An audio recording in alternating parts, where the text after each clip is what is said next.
They laughed before she even finished the sentence. Not quiet chuckles, not polite smiles, real laughter, the kind that fills a room, spills over tables, and leaves people wiping their eyes like they've just heard the best joke of the year. "You," one of them said, shaking his head. "In SEAL training." Another leaned back in his chair. "Come on, this isn't a movie." She stood there anyway, backpack slung over one shoulder, paperwork folded neatly in her hand, expression steady. The fluorescent lights above hummed faintly. Somewhere down the hall, boots struck tile in rhythmic echoes. It smelled like disinfectant and old metal, the scent of institutions that didn't change easily. Her name was Mara Keene. And she didn't laugh back. She had learned long ago that laughter like that wasn't about humor. It was about disbelief, about the invisible boundaries people drew around what they thought others could or couldn't become. She simply nodded once, stepped past them, and walked toward the office. No anger, no explanation, just motion. That moment would become one of the many stories told later, long after headlines and records and whispered respect replaced those early doubts, but at the time, it was just another morning where Mara decided not to let someone else define her limits. Mara hadn't grown up chasing glory. She wasn't raised on stories of medals or uniforms pressed crisp under bright ceremony lights. Her childhood was quieter, smaller, defined by early mornings helping her father repair old engines in their garage and evenings spent running along gravel roads until the sunset painted everything copper. She liked solitude, she liked challenge, she liked the honest exhaustion that came from pushing herself beyond comfort. But the idea that eventually brought her to that recruiting office didn't arrive dramatically. It didn't thunder into her life. It crept in gradually, through documentaries watched late at night, through biographies read under dim lamps, through the realization that some people built their lives around purpose so demanding that comfort never entered the equation. She wasn't drawn to war. She was drawn to mastery, to discipline, to the idea of becoming someone capable of standing firm when conditions turned harsh. By the time she told anyone about her goal, the decision was already welded into place. The laughter that greeted her wasn't unexpected. Training began months later. If anyone imagined it as cinematic or inspiring, they'd never felt sand grinding into every inch of skin while cold winds sliced through soaked fabric. They'd never experienced muscles trembling so violently they refused commands or lungs burning under relentless pressure. SEAL preparation stripped people down. It exposed weakness, amplified doubt, removed comfort piece by piece. Mara discovered quickly that the hardest battles weren't physical. The body adapted, painfully, slowly, but it adapted. The mind, however, played tricks. It whispered during long nights, questioned during freezing surf immersions, suggested quitting when exhaustion blurred vision. She never pretended immunity to those thoughts. She simply refused to obey them. Some trainees underestimated her openly. Others did so quietly, but respect in that environment didn't come from arguments or declarations, it came from endurance. From finishing evolutions without complaint. From helping teammates when their strength faltered. From maintaining composure when conditions turned chaotic. One night during a punishing endurance run, rain falling in sheets so thick it turned the world gray, a fellow trainee stumbled hard. Mara slowed without hesitation, helping him regain pace despite her own fatigue. No speech, no recognition expected. That small moment spread through the ranks faster than any introduction could. Perception began to shift, not dramatically, but undeniably. Weeks became months. Bruises layered over healing scars. Sleep became a luxury rather than a routine. Through it all, Mara focused on a secondary ambition she rarely spoke aloud: sniper training. When she finally voiced it openly, the laughter returned. Different room, different people, same reaction. Sniper school, someone repeated. That's elite placement. Another smirked. You're stacking long odds. Mara simply replied, I'm used to distance. She meant it literally. The patience of observation, the discipline of breath control, the stillness required to wait for a precise moment. Sniping wasn't about aggression. It was about restraint, awareness, calculation. It suited her. Earning the opportunity, however, required performance beyond average. Scores, evaluations, recommendations. Nothing could slip. She pushed harder, studying ballistics late into nights others spent recovering. Practicing focus drills until ambient noise faded into background static. Training her body to remain steady even under fatigue. Eventually, she was admitted. The day confirmation arrived, there were no cheers. No celebration, just a quiet acknowledgement and immediate transition into the next demanding phase. Sniper school redefined difficulty. Precision replaced endurance as the central test. Every movement measured, every decision analyzed, weather conditions, terrain factors, breathing rhythm, nothing trivial. Mara excelled in observation exercises. Her instructors noticed early. She cataloged details instinctively, subtle shifts in shadow, slight disturbances in foliage, faint inconsistencies in patterns others overlooked. One instructor remarked privately, "You see before you look." She carried that sentence with her. Field exercises intensified, hours spent motionless, calculations performed mentally while discomfort clawed at concentration, shots taken only when certainty aligned perfectly with opportunity. Gradually, evaluation reports shifted tone. From cautious, to impressed, to exceptional, whispers of her performance traveled beyond the training grounds. And then came the qualification trial. Conditions intentionally unfavorable, wind unpredictable, visibility inconsistent, pressure high. Mara settled into position, adjusted, breathed, time stretched. She remembered the laughter, not bitterly, simply as context. A marker of distance traveled. Her focus narrowed to fundamentals. Alignment, control, timing. She fired. The result landed precisely, not luck, execution. When official confirmation followed, it wasn't just another certification. It was history, recognition for achieving something few expected and fewer accomplished. Those early skeptics heard about it eventually. Some congratulated her openly, others remained quiet. Mara didn't dwell on either reaction. She had already moved forward, continuing service, refining skills, mentoring newer trainees who entered environments filled with the same doubts she once encountered. She never promised them ease. She never sugar-coated difficulty. She simply demonstrated possibility through presence. Years later, when interviews and articles tried framing her story dramatically, the laughter, the triumph, the records, Mara redirected attention toward collective effort. "No one makes it alone," she'd say. "Strength grows in teams." Her legacy wasn't built solely on milestones. It was built on influence, on resilience modeled quietly, on doors opened wider for those who followed. And somewhere, someone watching her journey would realize their own doubts, internal or external, weren't permanent truths. Just obstacles waiting to be crossed. Before we continue, if you're listening to this story on her battlefield legacy, make sure you subscribe to the channel, and tell us in the comments, where in the world are you watching from? Your stories matter too. Mara's path wasn't finished yet, not by a long stretch. The challenges ahead would test her in ways training never could.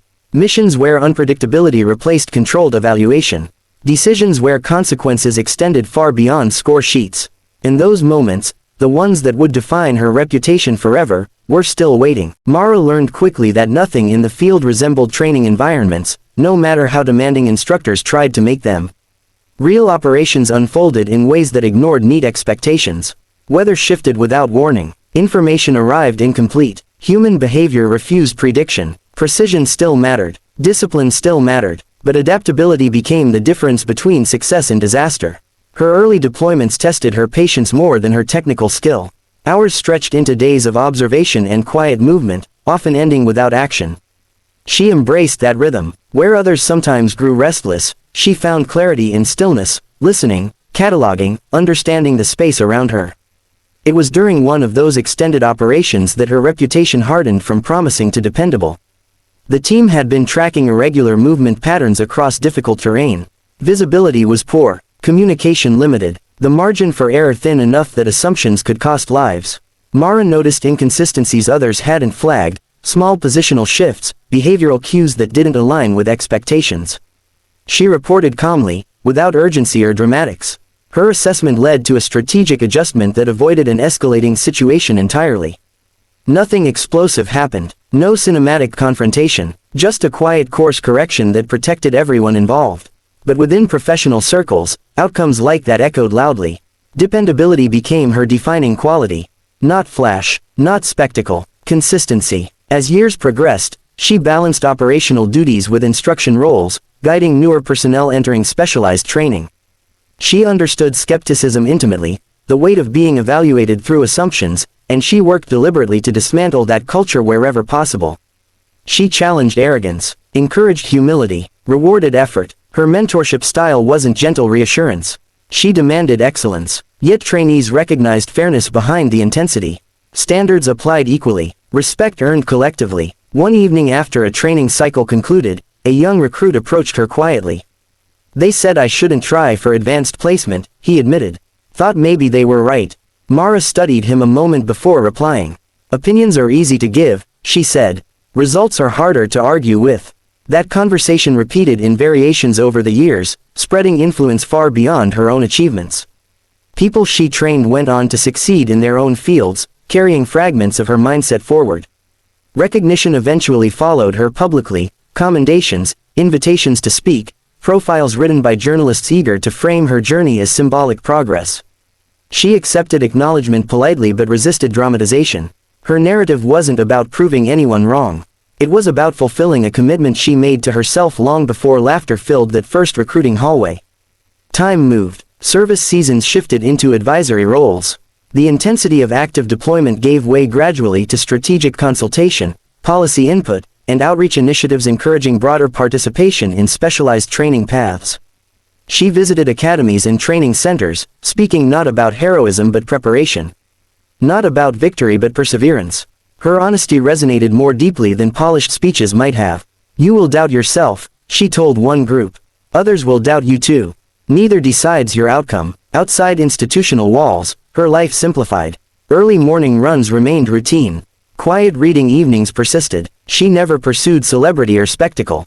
Occasionally, she revisited her hometown, gravel roads. Unchanged, air carrying familiar stillness. Standing there, she could trace the invisible line connecting past determination to present experience. One afternoon, she met an old acquaintance who recalled the recruiting office laughter vividly. They were wrong about you, he said. Mara shook her head slightly. They just didn't know me yet. It wasn't forgiveness or dismissal, simply perspective shaped by years of growth.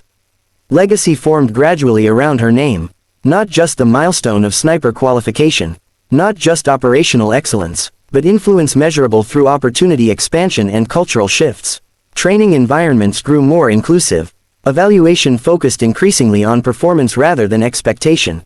Representation broadened. She never claimed sole credit. Progress, she insisted, was collective.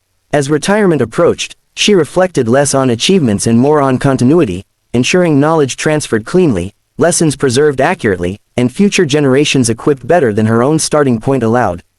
On her final official day, ceremony remained modest. Speeches brief, recognition sincere. When she stepped away, applause followed not as celebration of departure but appreciation for contribution. She walked out carrying little beyond memories and a sense of quiet completion. Life afterward didn't slow entirely. Consulting roles persisted, writing projects emerged, community engagement deepened. Her experiences translated into mentorship beyond military structures, helping individuals navigate resilience, discipline, and self-belief across professions. Occasionally, she'd hear echoes of that original laughter story retold, exaggerated or simplified depending on the teller. She never corrected embellishments unless necessary. The core truth mattered more than narrative polish. Someone underestimated potential. Someone persevered anyway. Transformation followed. Years later, during a documentary interview, she was asked what moment defined her journey most. She didn't mention qualification shots or operational milestones. She mentioned the decision to walk forward when laughter filled the room. Everything else, she explained, came from that step. Her story continued to inspire quietly, reaching viewers, readers, and listeners far beyond institutional boundaries. People facing unrelated challenges still found connection in the universal thread of persistence. And now, if you're hearing this story on her battlefield legacy, don't forget to subscribe, and drop a comment telling us, where are you watching from right now? Your journey matters just as much as hers. Because stories like Mara's aren't meant to exist as distant legends. They exist to remind us that doubt is temporary, growth is continuous, and history is often shaped by individuals who keep moving forward when belief, from themselves or others, feels uncertain. Somewhere today, another person is standing in a hallway, hearing laughter after stating an ambitious goal. Somewhere today, another decision is forming, whether to retreat or proceed. And perhaps they'll remember this. Greatness rarely begins with applause. It begins with persistence, with effort repeated when recognition is absent, with courage practiced quietly. Mara never sought to become a symbol. She sought mastery, purpose, contribution. Symbolism followed anyway. Her footsteps through training grounds, observation posts, and mentorship halls carved pathways wider than she could see while walking them. Others stepped into those paths, expanding them further. That is legacy, not frozen achievement, but ongoing motion. And in the quiet hours before dawn, when discipline still guides her routine and the world remains momentarily still, Mara continues forward, not toward history now, but toward fulfillment earned through a life lived deliberately. The laughter from long ago has faded into memory. The impact remains, and the story, carried through voices, screams, and shared inspiration, moves onward, encouraging those willing to take their own first step despite uncertainty. Because sometimes history doesn't announce itself. Sometimes it simply begins with someone refusing to turn back.